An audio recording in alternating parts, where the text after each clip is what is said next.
I don't care. I don't give a anymore because I'm scared too.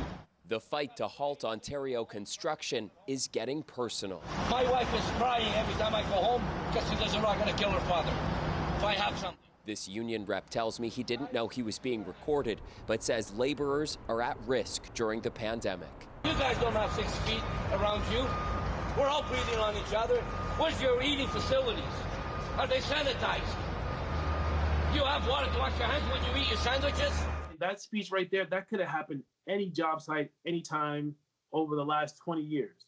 Plumber Terrence Haynes says COVID-19 is shining a spotlight on shoddy conditions. He was just laid off. A layoff is something that you really hate to receive, but actually I was kind of thankful for it because they made a decision for me. Unlike in Quebec, where the government stopped construction, Ontario Premier Doug Ford says shelter is essential, and so is construction. If the workplace, the construction site, is not safe, you can walk off the job.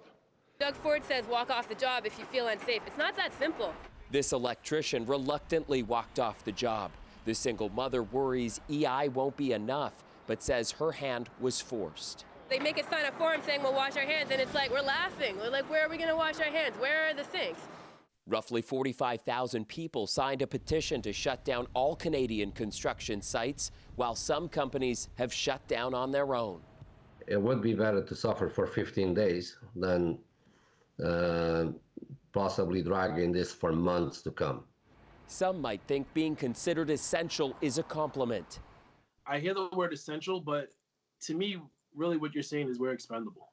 He says workers are being sacrificed. Chris Glover, CBC News, Toronto.